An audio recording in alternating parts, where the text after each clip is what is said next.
Infernal Shrines. With Alexstrasza or without Alexstrasza? Just all together. Forget Alex. Forget the dragon. Just drop the dragon. 4-2. Okay, 4-2. And their 2 losses with Alexstrasza, which is what I was saying. They had changed their draft and they stopped losing. That was the entire point I was making, Caldor. Okay, then you're a genius. I know, I'm a god. Godcaster. All right, so here we go. Let's go to game number 4 here. If Method doesn't pick up Alexstrasza, they win. That's basically all we're saying. But there's no way they pick Alexstrasza. Exactly. Okay, this is one of those parts where you being German hurts everybody, okay? Including yourself. Every single German that is in Twitch chat right now just shakes his head and says like, what is Strick talking about? Donkey. All right. Genji banned out. They're tired of Swimpy on that Genji, man. The Germans. Yeah, definitely. I mean, I can't blame them. This is also the first time that they are not banning out Medivh, and that indicates to me that our first pick is potentially going to be a Medivh. And with Method banning out Diablo right away, if Medivh is actually the weapon of choice, they take one of the most powerful combos away, but also one of the strong heroes that we have seen in the past from Lauber. And speaking of strong heroes, Maiev is still up and available. Tracer's in the mix here too. Malfurion will be the first pick instead here for leftovers. So Tracer's around, Maiev is around. Medivh is around, Garrosh is around. Stukov? Stukov. This is actually tricky. Medivh, Junkrat, and now Tracer still open for leftovers? Will they go for it? DAB says yes, give me Tracer. Sonya to follow up as well. And Maiev is still open. Fast draft so far. She might not be open after this ban phase, unless we run into a similar situation that we saw yesterday, where she gets to the 5th pick. I like what leftovers have. Malf, Tracer, and the Sonya to boot on Infernal Shrines. So far, so good for them, I'd say. And Medivh and Junkrat is already great. I mean, Medivh is still one of the best heroes against Tracer. We've always talked about how he can, with his Force of Will, just negate a lot of the Tracer damage to Pulse Bomb in particular.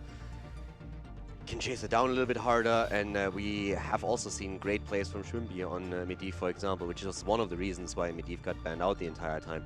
But leftovers, of course, knew that there's a big chance that Medivh is taken, and they still felt that DAB on Tracer is going to have enough of an impact to go in and still hurt them. So I think they really walk to this point away with something where they say, okay, this is exactly what we want. Method thinking about what they want to ban away here. Do they consider a warrior pool? ETC, possibility there. There's also that Johanna factor they've gotten. They've decided to take away the Hanzo, though. I feel the Hanzo was more stronger in their hands than... Okay, Garrosh. Leaving us with ETC open, a potential pick for Method. Yeah. And there's always the lane seal into Mosh Pit. Johanna. Also, Johanna, Muradin, and ETC are still the 3 that we're looking towards when it comes to the front line now. Yeah. Looking for people that can handle allowing time for Junkrat to poke. Find that pick that he wants to get. Healer seal up is Stukov. I don't mind a Karazim, though. We've seen it from Method in the past against a Tracer. It'd be kind of out of left field, but doable. They had a couple of Karazim picks, yeah, and double support Karazim as well. They also lost every single game with Karazim. Dang. That hurts. That hurts. Poor Kara, man. Yeah. Bakery at home upset right now. Not seeing the Karazim played anymore. Current meta is discriminating a lot against bold guys. And punching guys. It's not fair. Yeah. Does Stukov punch or does he slap? Stukov? Yeah. It's a slapping meta, I think, because Stukov slaps. I mean, Stukov is the guy who has the highest hitting damage auto attack in the game, but at the same time, that guy just silences stuff. And Yeah. looks cool. It does look cool. Yeah. ETC and Stukov comes in. So we have portal control. Stukov can go forward, get the silences on a target if he can find one. If he finds a root on Tracer, it's usually going to be a kill, but Malfurion is actually the main target. I'm wondering if I would have liked the Stukov ban on leftover side over the Garrosh ban, not even a bit more. I think I would probably have preferred that. ETC as a pick on Method side doesn't really shock me too much, because leftovers would have gone for ETC. Method knows that as well. They already played the hero, they like the hero, so there's very little reason for them to not pick him. In this setup, it makes sense to just take it away from leftovers and add something else to your own draft. For leftovers now, I guess Johanna is going to be the pick again for them? Johanna could be good here. You also get the ranged interrupt with a busted shield. Stukov if you need it in a silent scenario. Still feel forgetting a tank. I don't think they're going to play an Uberak here. I always think about him, but he has not popped up in the last couple of days. It's going to be the Muradin. Muradin instead, and Gul'dan. Against a portal, ETC? Yeah. Malthael for the final pickup.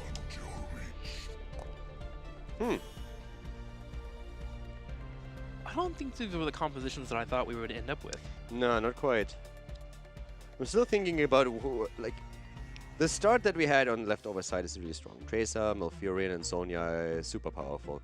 And Meridian, Gul'dan, I mean, both of them work, but you have to be really careful of how Medivh sets all of this up, because if Gul'dan is jumped, then he's in trouble. And I expected them to go for Johanna again with the preference that we've seen in the past from leftovers in particular to go for Johanna. I thought, and the wave clear as well that he gained through her, I really thought that would be the choice. Meridian, on the other hand, is very sustainable at the front, and there's very little... The Malthael respawn's helpful against the Meridian, though. Yeah, Makes him play a little more timid. The damage output on the side of Method is interesting. I feel that they're putting a lot of their eggs into the CC into Silence basket where they can then capitalize on it. There's not... It's a good basket, though. It's a good basket, but at the same time, it's also going to be pretty rough to kill these guys. Yeah. If Meridian gets away out of the Silence area, he's already in a good spot, and Sonya is in a similar position. Like, I don't know, I could see this go Leftovers' way. The one thing I want to see from Leftovers, and they couldn't use that on Sky Temple for the reasons that we mentioned, the game just losing control of the game. I want them to be aggressive. They were in a perfect spot in Game 1 and Game 2 where they were highly aggressive. It was a playstyle that seemed to suit them very well. I would love to see something similar. Well, that aggression is definitely viable for them. Sonya and Tracer on the right, but let's go ahead and introduce Method here on the left in the blue. Curson playing Stukov, Arcaner on Malthael, Schwimpy playing Medivh, Nick on Junkrat, and a Thorough will be your ETC. And over to the right side, we have Lauba on Muradin. We have Polyboss on Sonya, DAB on Tracer, Gul'dan played by Blake Hitley, and Linked on Malfurion. Kidney, I think he is the hardest name right now in HGC Europe. Such an interesting name to say. So many syllables. Leftovers poking. You have nothing. From afar? You have seen nothing yet, Grasshopper. I am ready for anything that comes our way. I've learned German. I can learn player names. You learned German. Yeah, you're done. You mastered the language. DAB already getting that aggression that you were asking for, looking for Malthael, but he's able to mount up ahead of the top lane. They're thinking about trying to catch him, though. Nice positioning there by Arcaner, able to sneak on by. I actually have to teach you something in German that you can drop in the middle of the game. I honestly have to find something where I think, okay, this is the sentence, this is the one thing. Oh, portal action! Oh, that root, though!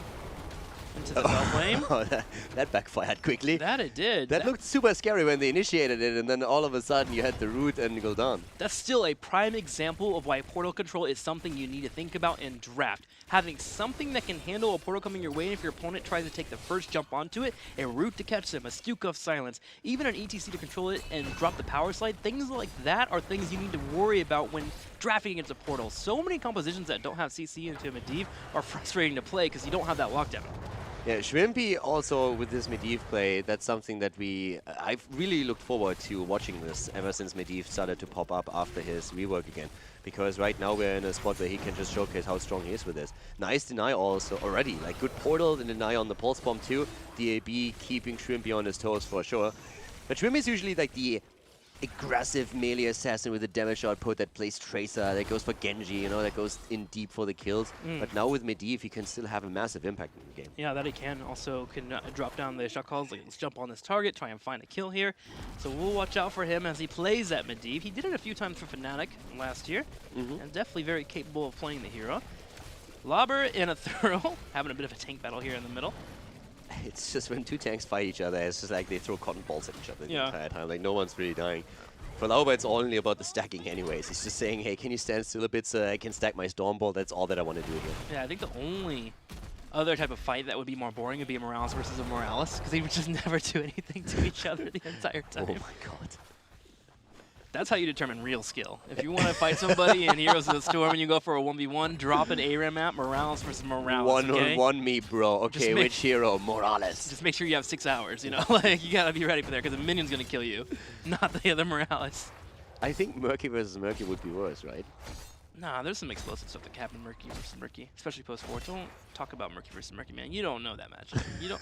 You are absolutely correct. Don't come at me with that, man. I don't know that match. That's like me coming to Schwimpy and saying, you can't play Medivh. And he'd be like, what are you talking about, dude? Like, don't even talk to me. Like, the scary thing is that you do know that match. Yeah, I do. So, coming back to the game at hand, though, now that we have Lauber also... Ooh, that could be the kill! Calculated. Third win. Fennec Wow. again, doesn't even need it, gonna back up. I mean, that third win wouldn't have mattered at all if Shrimpy was still in range for that rift that we just saw there. I mean, that was close. He has to come back in though, and that now means that Method has actually a lead when it comes to the stacks, or at least not a lead, but they have a little bit of time where they can try to exploit that situation. But the problem is that with them themselves having Junkrat up at the top, clearing the camp, Leftovers are going to get the shrine eventually, and oh my god, they might even get a kill against Malthael. The portal is there, and just barely getting through, but yeah, they are taking a massive lead now. Junkrat has defeated the top lane, he's trying to come in. Not quite sure if that's really worth it. I feel he could have done a bit of damage at the top lane because they're going to lose out on that Immortal anyways. So yeah, I would have assumed that he would just stay top, get a few more grenades in before he starts moving back down. But now we have Arcana taking the position over here, going up against Podyboss, and Leftovers walk away with the leading experience on the early level 7. Ooh, DAB actually might be able to get a kill up here, going in for the fight. He will get the kill. Arcaner's in the corner here, trying to use those minions to his advantage, but that's not going to work out for them. Podyboss and DAB finding a kill, getting the Punisher. Leftovers answer back on Infernal Shrine. So Blackney even able to walk away. It's always funny just seeing a Gul'dan running away and then thinking about the lore as well. The Warcraft movie lore, there's this old geezer like trying to run from the cow. It's just like, uh-oh. He's a buff old geezer though, man. That Warcraft movie definitely showcased. He's got some muscles, man. Yeah, but that's not the hero's version. That would be a great ult, by the way. I would really like that. Instead of the RNG rain, that would be pretty cool. If you could go full boss mode for a couple of seconds. Just become a tank for like a minute? Yeah. Like a mix between Sonya, Wrath of the Berserker, and Muradin Avatar. When you just like go, I don't know. I would really like that. That would be cool. We might not get that on Gul'dan, but I think we just gave them an idea for a future hero. And again, Blizzard, you're welcome. You're welcome. That's what you're here for, man. Exactly. Leftovers is actually kind of killing it right now. They're about to hit level 9. They got the top lane pushing in. It's a lot of what happened is really just a result of the Punisher pushing bot and them getting the kill top lane and then pushing the wave in. Because they denied experience to Method. They didn't have anyone else. And now they might go for another kill here. Blake Kidney can stay in the back. That's going to be where they make the plays. This is really the biggest thing of this game. If Tracer can create the space so that Blake Kidney is safe and not contested, that's all that they need here. Because Gul'dan is going to chunk out so much damage later on. And we have seen how much of an impact DAB has in the first place, because his Tracer play is just phenomenal. If Gul'dan is safe, he will be the one that constantly pokes, constantly chunks them down, and allows for DAB to get those final blows in and the kills. But if somehow Method figures out a way how to always drop the portals onto onto Gul'dan in the backline and jumps on him, then this game could turn around once level 10 hits. Yeah, they also still have to be careful even with those portals, with the amount of interruptions that can come in on ETC. Maybe if you go through that mosh pit, you still have Stormbolt, you still got the Spear, you got Twilight Dream. You also got Horrified too, so you got to make sure you land on a couple and make sure to burn some of those cooldowns. But still, Method has to get level 10, and they're working on it right now. About a quarter level experience away, and should be able to soak that in that bottom lane. Leftovers have taken the lead, and they have the early level 10, but they're not going to be able to maintain that advantage throughout the next phase of objective. So it's not too big of a deal. Since all the camps have also been taken at that point in time, the level 10 advantage is nothing that they can translate into any kind of aggression where they say, okay, if we make a snap jump behind a keep here, we can maybe get a kill. Instead, with level 10 now hitting on the side of Method, they are the ones being aggressive. But Linked once more delivering. Hit a couple of amazing routes already in the earlier stage, but this is just another one where he makes sure that his front line is safe. Another portal, aggressive one here, going straight for DAB, and he will zip away. Gotta be careful of that damage coming towards him. With the Shrine activating, we will see now how our teams compare when it comes to 10 versus 11. Yeah, and at this point, I mean, a lot of cooldowns have already been burned here. We have, for example, it doesn't really matter too much that Shrimpy has just used the Polybomb, but the last rights that we've seen on Malthael, that's definitely more of a concern. He will get it back during the Shrine phase, but they still have to wait it out. Same is on the other hand true for Avatar, which is down for another 50 seconds, so Muradin has to be very, very careful at the front, but with Sonya, you usually still have the Shrine control in your hands. Well, this time we have Nick here to help out on the Shrine phase. He's going to start poking where he can, looking for Gul'dan and Malfear on the top right, but also trying to steal away a few of these minions. ETC in his front line, but with Leftovers coming down, Wrath will be popped as Podyboss wants to fight. Yeah, and Podyboss is actually starting to really take that front charge now. Last Rights is back up. We are still having 20 seconds for Avatar. So Lauber is playing this careful, but they have the lead, and a pretty significant one of that with 21. Blake Kidney with another quick drop. He's currently stacking at 15. But here comes the engage against the Lauba, and he goes down 10 seconds before he had Avatar available again. That's exactly the problem. Last rights used on Polyboss. No effect here, no stacks, but it's Linked who's in trouble. And the Horrify, well played by Blickidney. The problem is, we still have a 5 versus 4 going in Method's favor. And it's still 35-26. Leftovers can win this shrine here. They keep poking with Gul'dan, trying to steal what they can. At the same time, Method doing their best to control the area. 39-32. DAB on the back right, trying to grab it, but it's being able to slow around as Arcaner grabs it. Gul'dan gets picked up. Polyboss going for the kill. He goes for the whirlwind, but he misses out on it. Suddenly, though, Tracer on the top side is able to grab it. Yeah, Blickidney got a bit too aggressive there. He wanted to move forward to secure the last minion stack, but by him moving forward, he exposed himself. Also, a bit of a problem here by Aethero, staying too late, triggering the jump on the Punisher before he was behind the gate. So now the Punisher is going to get a little bit more done, and they get another kill up at the top here again. No way! Whoa. Wow, Shrimpy, boss mode, able to save Arcana. Arcaner also doing well there and working on those auto attacks to get that cleave up so we can get the Rip Souls and stay alive, but I can't believe that actually functioned that way. That was awesome. That was really well played between the two of them. In my head, that hero was already dead. Yeah. There was no way that Arcana gets out of this, and then Shrimpy comes in and is able to save him. He was able to drop the portal just in time, and Tracer just didn't have the mobility anymore to go for it. Great play here by Shrimpy. Really well done. Super impressive performance there. But Leftovers, considering that they nearly lost the Punisher, they're still ahead. So they win the Punisher, but they didn't get too much value out of it. Yeah. Even with the Punisher jumping in front of the gate, it didn't do as much as they were hoping for. It only dropped the gate itself, didn't put pressure onto the fort. And the reason for that was simply that there was nobody to push with it because they had to move to the top lane. But they got the fort at the top, and that's already worth quite a lot. So still 13 versus 13 now. And I don't know, this is a really cool game so far. And if they fight with even cooldowns, Leftovers have a lot to go in their favor. They just need to make sure the Brutal Tracer into the Polybomb and last rights. They get the kill.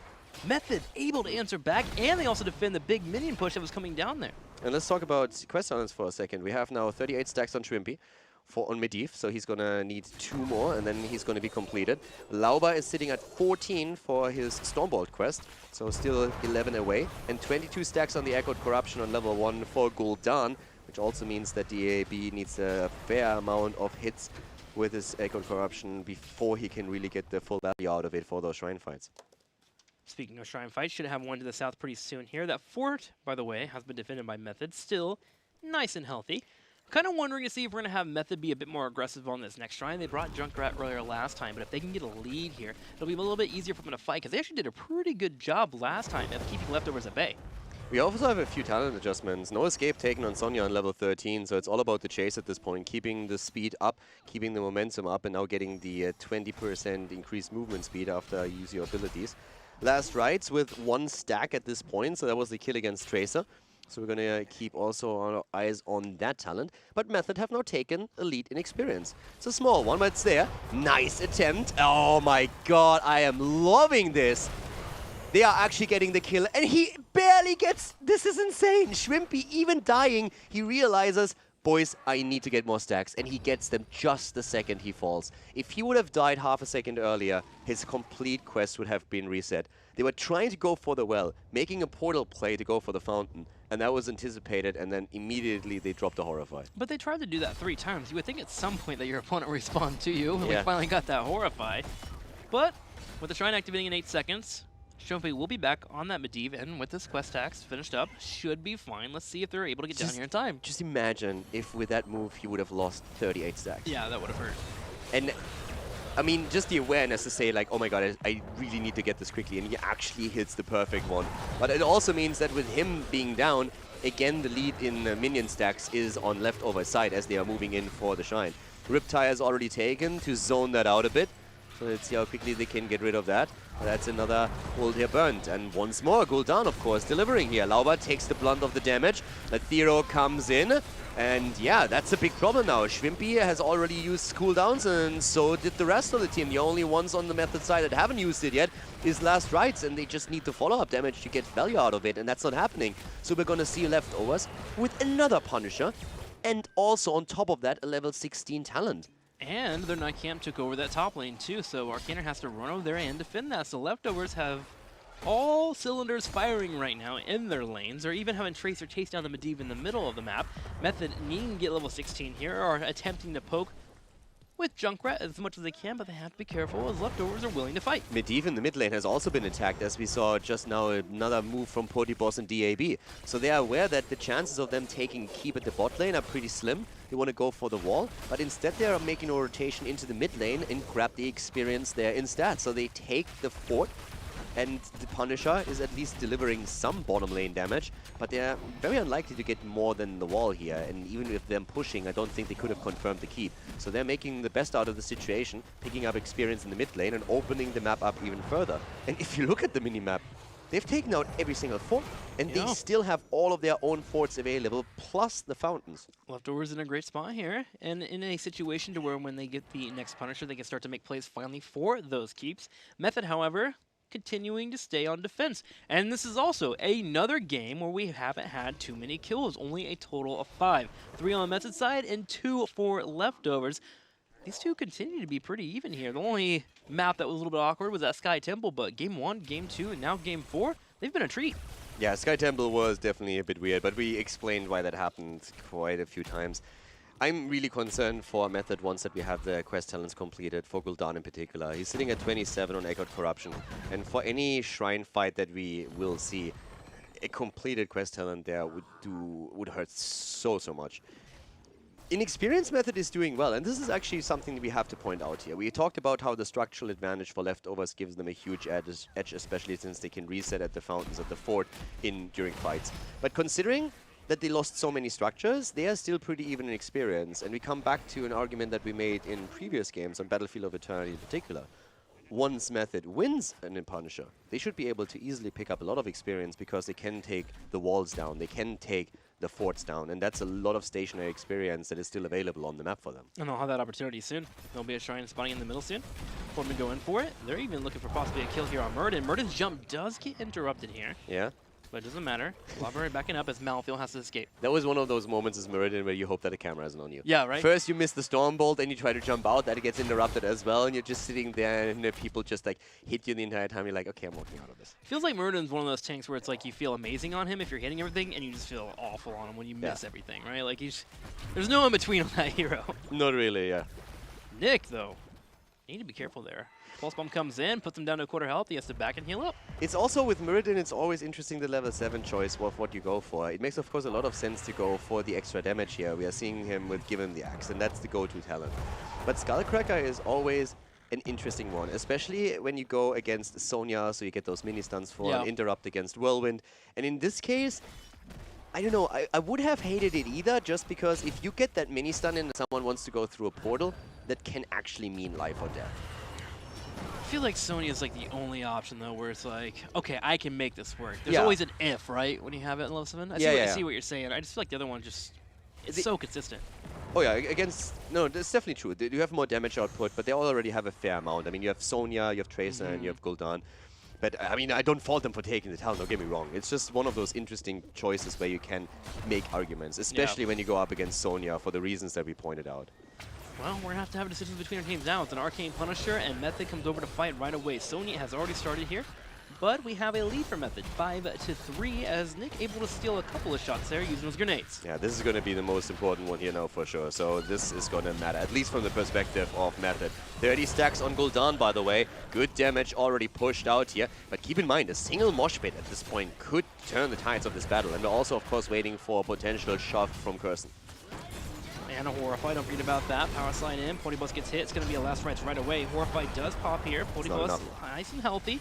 One turn around. This is bad for Method. This is really bad for them right now. They used a lot already, and they're barely escaping here, but only with one, and that's Stukov dying, as the Thero is all of a sudden also in trouble with Potiboss going in and connecting the spear, slamming behind him immediately. 32 stacks now, 37. They're going for it, and they are going to claim another Punisher, and that's a massive problem. ETC is able to move out, was hiding in the shop, and then being back. Sonya's taking care of the top lane in the meantime, and that is also going to get them closer and closer to level 20. Method now in a very awkward spot, without their support, without their healer, and we have leftovers going through the middle and aiming for the keep. Now Method are getting in position here to possibly go for a flank, seeing that Sonya's in the top lane, thinking about maybe going in for the fight, but realizing, alright, the positioning's a little bit too rough. A throw baits over the Punisher, and they will start to deal with the keep defense. Can they defend this fast enough? In 10 seconds, Stukov will be up and available for Method, but 20 is already here for leftovers. And there's Sonya. Sonya is now in the fight, and this keep is definitely going to go down. There's no doubt about that. Can they get another kill? They're trying to go for it, and they get it. ETC is down, and all of a sudden, the core is wide open.